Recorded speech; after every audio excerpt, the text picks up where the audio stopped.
Have you ever wondered how we celebrate the receiving of the Torah? Shavuot. This is how we do it.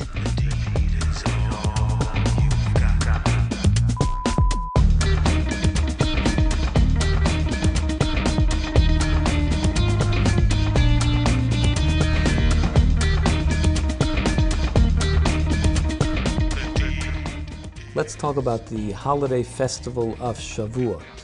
Shavuot is celebrated on the 6th day of the Jewish month of Sivan, and it happens to be 50 days after the second day of Passover.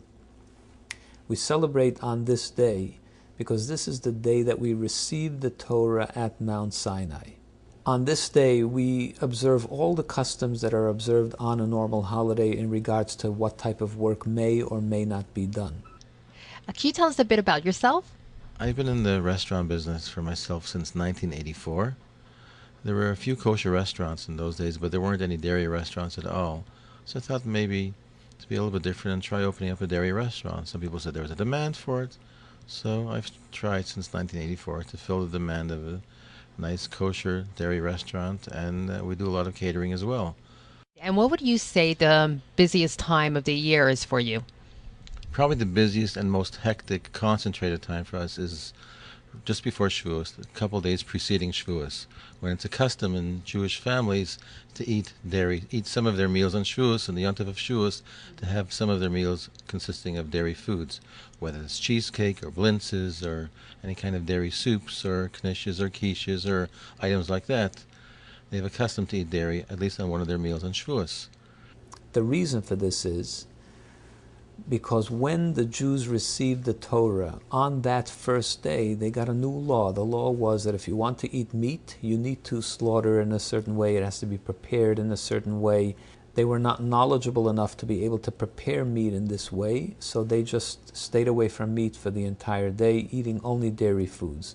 To commemorate this, we eat dairy on that day. We eat meat as well, separately, but we do make sure to eat some dairy during the holiday of Shavuot.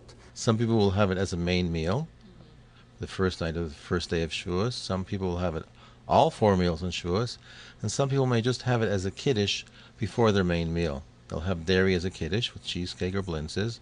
They'll have a little bit of a break, then they'll go into their main Yontif meal, which will probably consist of meat or chicken and fish. A few days before Shavuot, we generally work around the clock. We have to hire lots of extra staff, and we rent some space for extra refrigeration space just to fill the demand for everybody, because everybody wants to pick it up just before Shavuos. Another reason for this is the Bible refers to the Torah by the imagery of milk and honey, dvash v'chalav, milk and honey. So we eat dairy on this day to commemorate the receiving of the Torah. Another widespread custom of the holiday of Shavuot is that on the first night of Shavuot, we stay up all night studying Torah. The reason that this is practiced is because our sages tell us that the Jews were counting down to the receiving of the Torah. They were waiting for the moment that they were going to receive the Torah, but for some reason went to sleep the night before and woke up late. And when God came to give the Torah, there was nobody there. They came late. So to fix this, we stay up all night and we're ready and waiting when the time of the receiving of the Torah, as it happens every year, occurs. So does that mean you just don't sleep at all? People won't sleep at all. Sometimes they may doze off, but probably Shavuos is usually in mid-June, end of May, mid-June. By the time you probably come home from shul, it's probably about maybe 10:30, 11 o'clock. By the time you finish your meal, it's probably way after 12 o'clock. Midnight. So then you get to shul by 1 o'clock, and then you learn for a couple hours till 4 or 5 o'clock, and that's already time to start davening. And in the summertime, you can already put on your talis by about 5 o'clock in the morning, 5:10 in the morning. So people are up the whole night learning. They go to shiurim, or they learn with their chavrusa, or they listen to lectures, or they go to different shuls, sometimes to listen to different lectures on different topics, whether it's on Shavuos or on the Seres Dibros or any topic that interests them, and they stay up the whole night learning.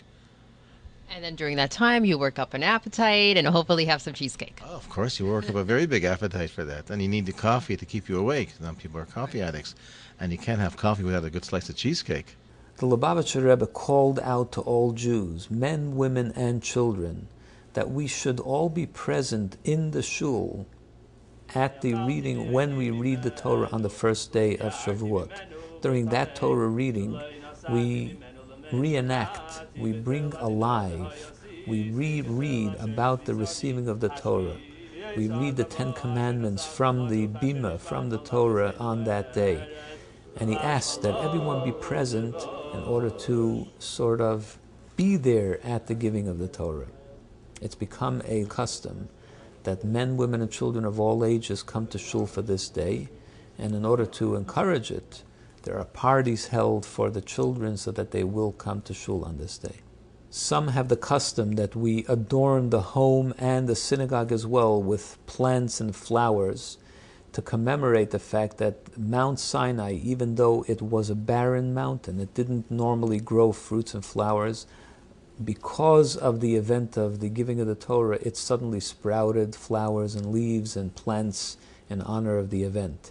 So to commemorate this, we also adorn our homes and synagogues with flowers and plants. This is Esther Ben Bihi, and that's how we do Shavuot.